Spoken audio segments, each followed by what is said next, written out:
지난번 영상 보시고 정말 많은 분이 놀라셨죠? 미국이 베네수엘라 마두로 대통령의 신변을 전격적으로 확보해 뉴욕으로 압송했다는 소식, 그 파장이 가라앉기도 전에 벌써 월가는 다음 스텝을 계산하고 있습니다. 단순히 정권의 변화로 끝나는 문제가 아니에요. 이건 전 세계 석유 패권의 지도가 통째로 바뀌는 사건의 시작일 수 있습니다. 오늘 2탄에서는 작전 이후 세계 1위 석유 창고의 빗장이 풀렸을 때 우리 경제와 시장에 어떤 변화가 찾아올지 20분 동안 심층적으로 파헤쳐 보겠습니다. 안녕하세요. 우리 사회초년생 여러분, 김선배입니다. 1탄에서 사건의 배경을 공부했다면 오늘은 시장이 주목하는 포인트를 공부할 차례입니다. 빗장이 풀렸으니 이제 기름값은 어떻게 될까? 혹은 관련 산업의 전망은 어떨까? 이런 궁금증 많으셨죠? 선배가 여러분의 소중한 자산을 지키고 안목을 키울 수 있도록 복잡한 리포트들을 정리해서 핵심만 짚어드릴게요. 커피 한 잔 딱 준비하시고 오늘도 선배랑 같이 경제 공부 시작해 보시죠. 자, 첫 번째 포인트부터 짚어볼까요? 우리가 가장 먼저 생각해야 할 부분이 있습니다. 베네수엘라 기름이 공급되면 유가가 바로 큰 폭으로 조정받지 않을까 하는 생각이죠. 결론부터 말씀드리면 적어도 단기적으로는 쉽지 않을 것이라는 분석이 많습니다. 왜냐고요? 기름을 뽑아낼 인프라 시설이 지금 많이 노후화되어 있거든요. 베네수엘라 국영 석유공사인 PDVSA와 미국 에너지국인 EIA의 자료를 보면 상황이 예사롭지 않습니다. 베네수엘라의 주요 파이프라인 중 상당수가 무려 50년 동안 제대로 된 교체 작업을 거치지 못했다고 해요. 여러분, 아파트 배관도 30년이면 노후화되어 대대적인 수리가 필요하잖아요. 그런데 국가 산업의 핵심인 석유 인프라가 50년 가까이 방치된 셈입니다. 실제로 베네수엘라 땅 밑에는 303미억 배럴이라는 사우디아라비아보다도 많은 세계 상위권의 석유가 묻혀 있습니다. 하지만 마두로 정권하에서 관리 부실과 각종 제재로 시설은 제 기능을 잃어갔고 최근까지 하루 80만 배럴 수준도 겨우 유지하는 처지였죠. 이걸 다시 정상화하려면 PDV사 추정 80조 원, 일부 전문가들은 무려 140조 원 이상의 대규모 자금이 투입되어야 한다고 보고 있습니다. 단순히 기름을 파는 단계를 넘어 시설을 재건하는 인프라 사업 자체가 거대한 시장이 된다는 뜻이죠. 트럼프 대통령은 최근 기자회견을 통해 미국 에너지 기업들이 대규모 자금을 투입해 베네수엘라의 무너진 인프라를 복구하는 데 참여할 것이라고 언급했습니다. 인프라를 먼저 고쳐주고 그 비용을 나중에 에너지 자원으로 상환받는 방식이죠. 자, 여기서 우리는 개별 종목을 하나하나 분석하기보다 이 거대한 재건 사업이라는 숲을 봐야 합니다. 쉐브론처럼 이미 그 땅에 깃발을 꽂고 100년을 버틴 기업들이나 할리버튼처럼 유전을 뚫는 기술을 가진 기업들이 분명히 돈을 벌겠죠. 하지만 우리 사회초년생 여러분이 이런 개별 종목의 급등락을 견디기엔 너무 위험할 수 있어요. 그래서 제가 추천하는 방식은 바로 ETF, 즉 종합선물세트 투자입니다. 누가 이길지 모르겠다면 이기는 팀 전체를 사버리자는 전략이죠. 가장 먼저 공부해보실 건 XLE라는 ETF입니다. 이건 미국의 거대 에너지 기업들을 한 바구니에 다 담아놓은 거예요. 엑슨모빌이나 쉐브론 같은 형님들이 다 들어있죠. 베네수엘라 빗장이 풀리고 미국 기업들이 진출할 때 가장 안정적으로 수익을 따라갈 수 있는 방법입니다. 두 번째는 OIH입니다. 이건 유전 서비스 기업들에 집중합니다. 쉽게 말해 기름을 뽑아내기 위해 실제로 땅을 파고 장비를 대주는 회사들이에요. 베네수엘라 시설이 50년이나 썩었다고 했죠. 그럼 누군가는 가서 새 장비를 깔고 수리를 해야 하잖아요. 그 일을 하는 회사들을 모아놓은 게 바로 이 상품입니다. 마지막으로 사회초년생분들에게 선배가 정말 강조하고 싶은 건 PAV라는 ITF입니다. 이건 이름부터가 인프라 재건에 딱 맞춰져 있어요. 도로를 닦고 파이프를 깔고 중장비를 돌리는 기업들이 가득 차 있습니다.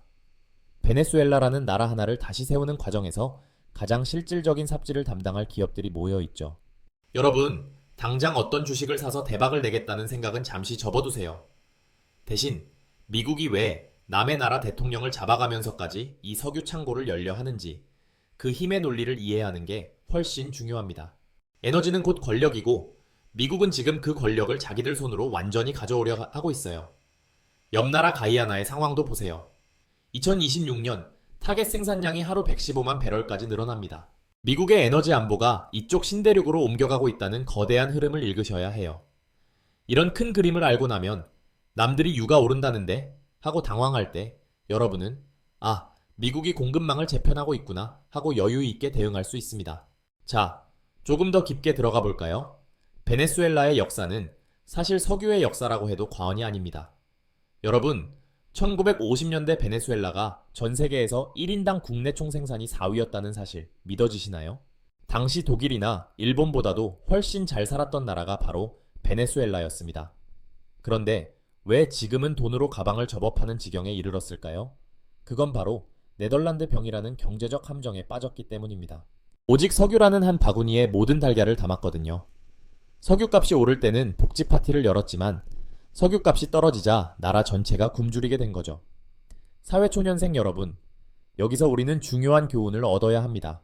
개인의 수입원도 투자처도 절대 한 곳에 몰빵해서는 안 된다는 사실이죠. 마두로 대통령이 체포되기 직전 베네수엘라는 가이아나의 에세키보 지역을 침공하겠다고 위협하며 국민 95%의 찬성을 이끌어내는 국민투표를 실시했습니다. 왜 그랬을까요? 가이아나에서 발견된 엄청난 규모의 해상 유전을 탐냈기 때문입니다. 하지만 미국은 이를 좌시하지 않았습니다. 미국의 핵심 석유 메이저인 엑슨모빌이 이미 그곳에서 대규모 생산을 준비하고 있었거든요. 마두로의 체포는 단순히 마약 때문이 아니라 미국의 에너지 안보를 위협하는 행위에 대한 선제 타격이었던 셈입니다. 그럼 여기서 우리가 진짜 주목해야 할 기술적 포인트가 있습니다. 베네수엘라 원유는 중진류라고 해서 끈적끈적한 타르 같은 기름입니다. 이걸 뽑아낼 정제하려면 고도의 기술이 필요합니다. 그래서 SLB나 할리버튼 같은 기업들의 삽질 기술이 베네수엘라 재건에서 가장 먼저 돈을 벌게 되는 것이죠. 시설이 50년 동안 썩었다는 건 반대로 말하면 미국의 최신 스마트 팩토리와 자동화 기술이 통째로 들어갈 거대한 시장이 열렸다는 뜻이기도 합니다. 트럼프 행정부가 작전 타이밍을 2026년 연초로 잡은 것에도 소름 돋는 계산이 숨어 있습니다. 연말 연초는 글로벌 금융시장의 거래량이 적고 의회가 쉬는 기간이라 정치적 반발을 최소화하기 가장 좋은 시기죠. 신년 이슈로 덮어버리겠다는 의도가 아주 명확합니다. 여러분, 투자의 대가들은 항상 이 타이밍과 심리를 읽습니다. 단순히 차트만 보는 게 아니라 사람들의 관심이 어디로 쏠릴 때 내가 어디에 서 있어야 할지를 결정하는 거죠. 2026년과 2027년은 에너지 역사가 새로 쓰이는 해가 될 겁니다. 가이아나의 900,000배럴 생산 능력이 115만 배럴, 그리고 2030년에는 170만 배럴까지 늘어날 전망이거든요. 여기에 베네수엘라의 빗장까지 풀리면 오펙의 목소리는 작아지고 에너지의 주도권은 다시 미국이 쥔 신대륙으로 넘어오게 됩니다. 사회초년생 여러분, 당장 쉐브론 한 주를 사서 대박을 내겠다는 생각보다는 이 거대한 패권 전쟁의 흐름이 내 월급 명세서와 내일 먹을 점심값에 어떤 영향을 주는지 관찰해보세요. 기름값이 내리네?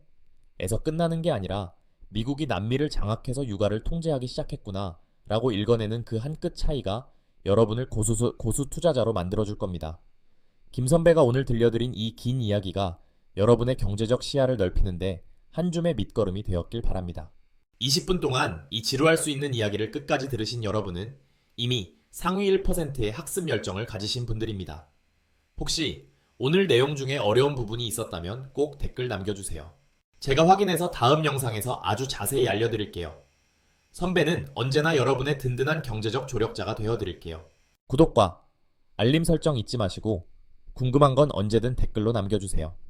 자, 오늘도 멋지게 출근하고 멋지게 생존합시다. 공부하고 실천하면 다 부자 될 수 있습니다. 다음에 또 봬요. 감사합니다. 자, 여기서 조금 더 깊은 이야기를 해볼까요? 베네수엘라가 왜 이렇게 중국과 러시아에 밀착했는지 아시나요?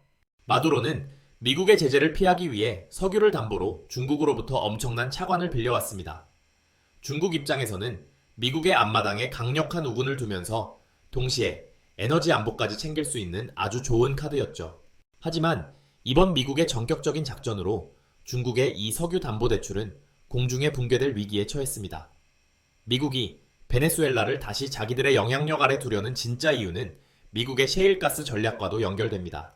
미국은 이제 세계 최대의 산유국이지만 정유시설들은 전통적으로 중진류를 처리하도록 설계되어 있습니다.